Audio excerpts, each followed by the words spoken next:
کہتی ہیں اسی طرح کھانا پکایا، اسی طرح تیاری کی۔ غار ثور پہ جو پہنچی تو ابو بکر صدیق نے لپٹا ہوا منہ دیکھا، بیٹی کو تکلیف میں دیکھے اور پھر باپ رات سو جائے، یہ ہو نہیں نہ سکتا۔ تو کہا اسماء بیٹے چہرے کو کیا ہوا، کیا بات ہے؟ عرض کی کچھ نہیں ابا جی۔ فرمایا نہیں بیٹے کوئی تکلیف ہے، کوئی چوٹ ہے؟ نہیں ابا جی کچھ نہیں۔ حضور نے فرمایا اسماء کھول نہ بیٹے چہرہ کیا ہے۔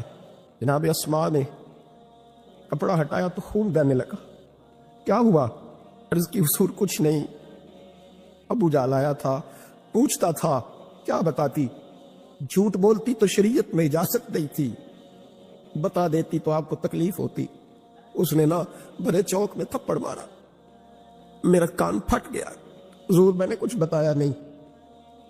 نبی کریم سید عالم علیہ السلام کے ہاتھ اٹھے اور عجیب دعا دی حضور نے، کہ اللہ میں ابو بکر سے اور اس کے گھر سے راضی ہوں، تو بھی ان سے راضی ہو جا۔ حضرت اسماء بنت ابی بکر صدیق رضی اللہ تعالی فرماتی اس انداز میں قربانیاں دیں۔ پھر ایک وقت آیا، فرماتی ہیں میرے گھر میں دولت تھی، مال تھا، میں نے بڑا کچھ دیکھا تھا، لیکن میرے لیے رشتہ آیا نبی پاک پھوپھی کے بیٹے کا، حضرت زبیر بن عوام۔ یہ حضور کی پھوپھی کے بیٹے بھی ہیں اور جو 10 صحابہ کو حضور نے جنت کی بشارت دی اس میں بھی شامل ہے۔ حضور نے فرمایا میرا حواری ہے زبیر بن عوام، اور 10 مبشرہ صحابہ میں شامل ہے، لیکن گھر میں غربت تھی، تنگ دستی تھی، مجبوری تھی۔ جناب اسماء کہتی ہیں میرے ابا جی نے کہا بیٹا تیرے لیے رشتہ آیا ہے۔ میں نے کہا کس کا؟ کہا حضور کی پھوپھی کے بیٹے زبیر بن عوام کا۔ کہتے میں نے تھوڑی دیر کے لیے سوچا کہ وہاں تو بڑی غربت ہے، تو جناب صدیق اکبر نے اگلا جملہ کہا، فرمایا تمہیں پتہ ہے رشتہ بھیجا کس نے؟ کہا ابا جی کس نے؟ کہا مصطفیٰ کریم نے۔ جناب اسماء کہنے لگی پھر آپ کو مجھ سے پوچھنا نہیں چاہیے تھا، پھر حضور نے پسند کیا ہے، محبوب نے، اتنے میرے نصیب۔ حضرت اسماء کہتی ہے میں اس گھر سے گئی تھی جہاں 3 غلام ہر وقت ہوتے تھے، اور یہ بخاری مسلم میں آپ کو ملے گا۔ بیٹیوں کی تربیت ہم کرتے ہیں، وہ کہتے ہیں او سسرال میں کام کرنا پڑتا ہے، سویرے اٹھنا پڑتا ہے، ایسے کرنا پڑتا ہے۔ سنو جناب صدیق اکبر رئیس مکہ اور مدینہ کی بیٹی فرماتی ہے میں جب زبیر بن عوام کے گھر میں گئی تو میں آٹا بھی گوندتی تھی، میں کپڑے بھی دھوتی تھی، محبوب نے میرا رشتہ کرایا نا۔ فرماتی ہے میں چکی بھی پیستی تھی۔ فرماتی ہے زبیر بن عوام نے گھوڑا رکھا ہوا تھا، وہ جب باہر جاتے تو میں گھوڑے کے لیے چارہ بھی کاٹ کے لاتی تھی، میں اس گھوڑے کو بھی سنبھالتی تھی، میرے ہاتھوں میں چھالے پڑ جاتے۔ ایک دن میرے ابا جی نے دیکھ لیا، ابو بکر صدیق بڑے پریشان ہوئے۔ کہتی ہیں انہوں نے جا کے محبوب کی بارگاہ میں عرض کی حضور اگر آپ اجازت دیں تو میں زبیر کو ایک غلام نہ دے دوں، میری بیٹی کام کرتی ہے، اس کے ہاتھوں میں چھالے دیکھیں، ایک غلام نہ دے دوں؟ ڈائریکٹ حضرت زبیر بن عوام سے نہیں کہا کہ تو اتنا کام کراتا ہے، جھگڑا نہیں کھڑا کر دیا۔ کہتی ہیں ایک غلام حضور کے ذریعے جناب ابو بکر صدیق نے بھیجا، اب وہ باہر کے کام سنبھالنے لگا، گھوڑے کو چارہ ڈال دیتا، کچھ سودا صرف لا دیتا۔ کہتی مجھے یوں لگا جیسے میں آزاد ہو گئی۔ غربت بھی تھی، زبیر بن عوام نیک بڑے تھے پر طبیعت کے ذرا سخت تھے۔ ایک دن ابا جی آئے تو میں نے کہا حضور اور تو کچھ چیز نہیں چاہیے، تھوڑی سختی ہے طبیعت میں۔ تو کہتے ہیں میرے والد نے یہ نہیں کہا میں پوچھوں گا، میں حضور سے بات کروں گا۔ کہنے لگے بیٹی صبر کر، بیٹی صبر کر، تیرا خامد نیک ہے، اگر تو اس کی رضا میں دنیا سے گئی تو رب تجھے بغیر حساب جنت عطا فرما دے گا۔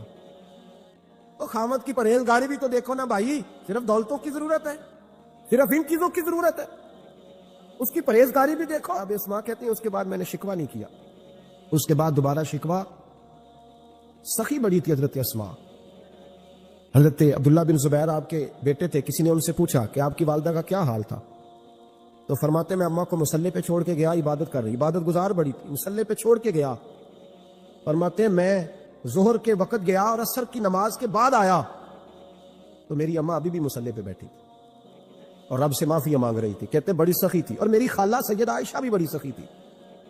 حضرت عبداللہ بن زبیر فرمانے لگے دونوں میں ایک فرق تھا، حضرت عائشہ جب سخاوت کرتی تو کچھ پیسے جمع کر لیتی، ایک ہفتے کے پیسے جمع کر کے جوڑ کے کہتے چلو کسی غریب کا کچھ بن تو جائے، لیکن حضرت اسماء رکھتی نہیں تھی، کہتی تھی روز ہی دینے ہیں، چاہے ایک دینار عالم میں موجود ہے۔ جب ان سے پوچھا گیا ایسا کیوں کرتی ہو تو کہتی ہے میں ایک دن نبی پاک کی بارگاہ میں نا کچھ پیسے دینے لگی تو میں نے 2-3 دفعہ گنے، تو حضور جی کچھ دینار رکھ لیں، تو محبوب فرمانے لگے اسماء اللہ کے رستے میں گن گن کے نہ دے، ورنہ وہ بھی تجھے گن گن کے ہی دے گا۔ تو اس کے رستے میں بے حساب دے، وہ بھی تجھے بے حساب ہی عطا فرمائے گا. اور بچا بچا کے نہ رکھا کر، دے دیا کر. تو اس کے رستے میں دیتی رہ، رب بھی تجھے دیتا ہی رہے گا.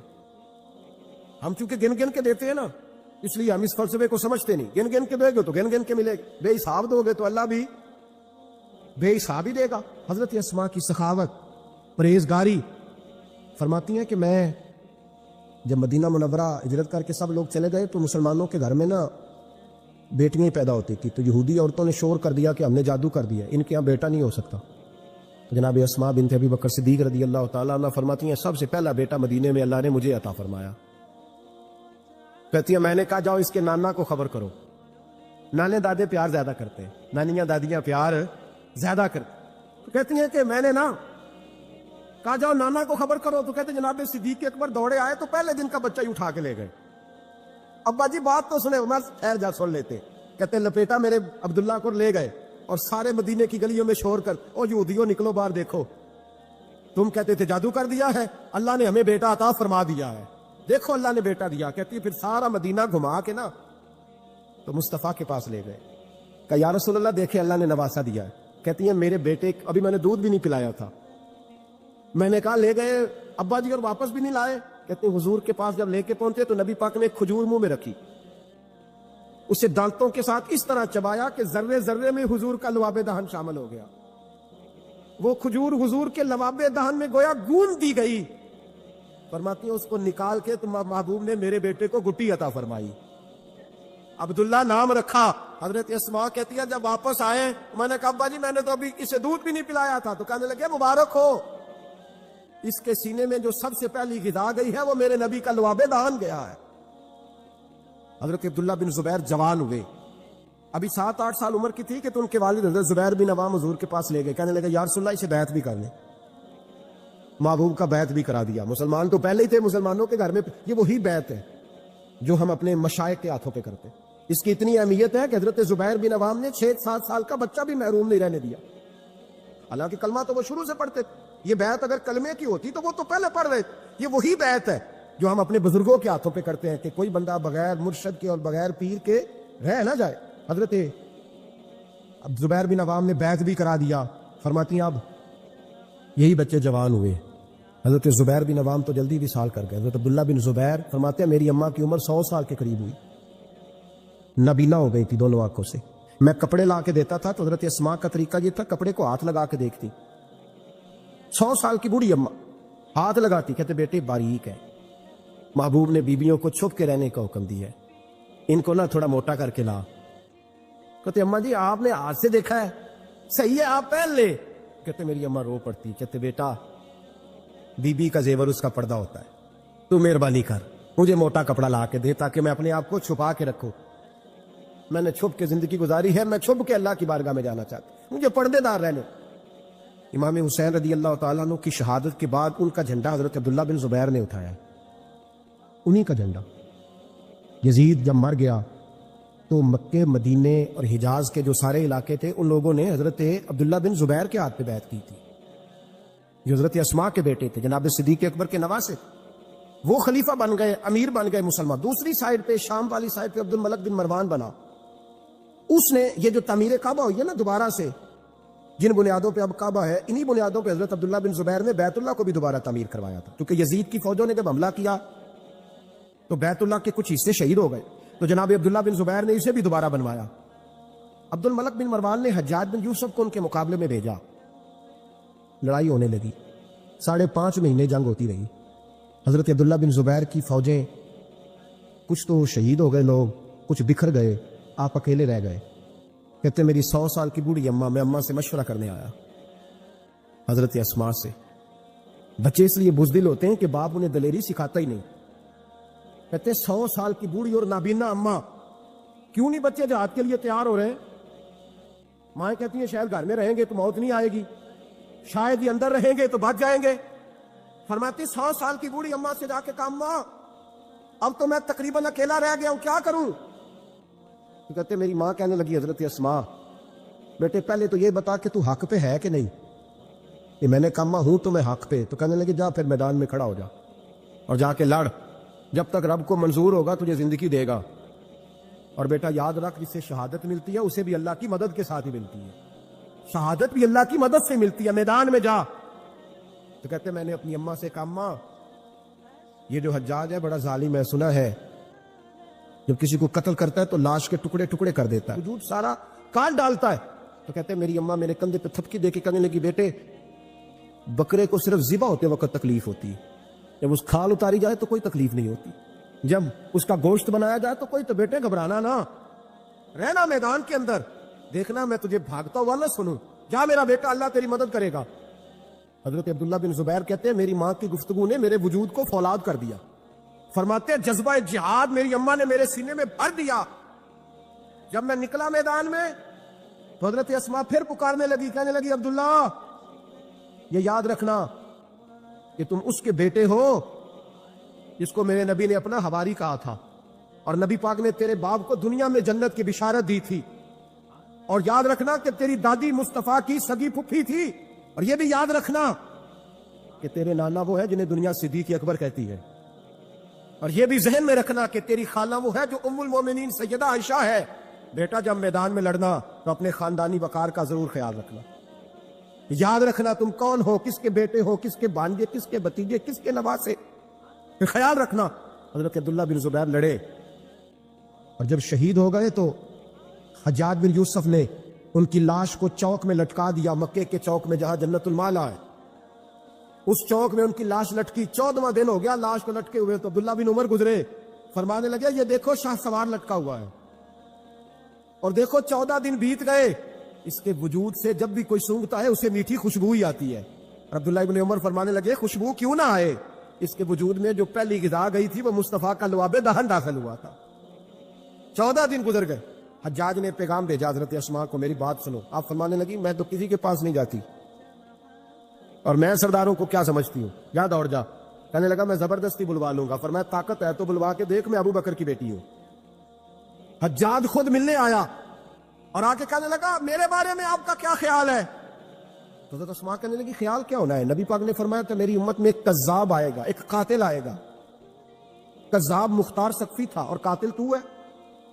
کہنے لگا تجھے پتہ نہیں چلا میں نے تیرے بیٹے کا کیا حال کیا؟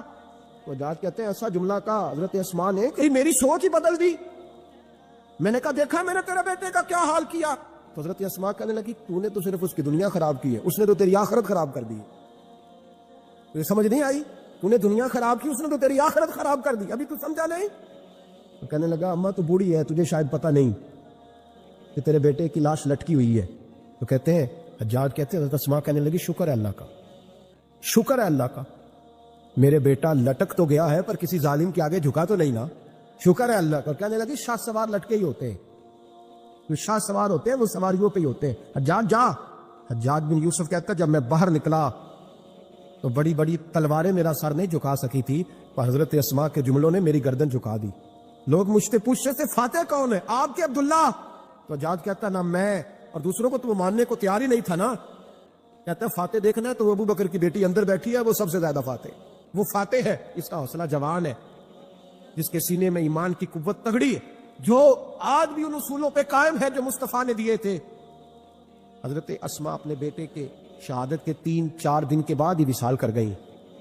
100 سال کی اسماء کا جب جنازہ اٹھا تو پھر دیکھا مکے کے لوگوں نے اور مدینے کے لوگوں نے کہ بادشاہوں کے جنازے میں اتنی خلقت نہیں آتی، اتنی اس خاتون کے جنازے میں لوگ آئے، اور لوگ کہہ رہے تھے آج وہ خاتون دنیا سے گئی ہے جس خاتون نے اپنی زندگی کے 80 سال رسول اللہ کے دین کو دیے۔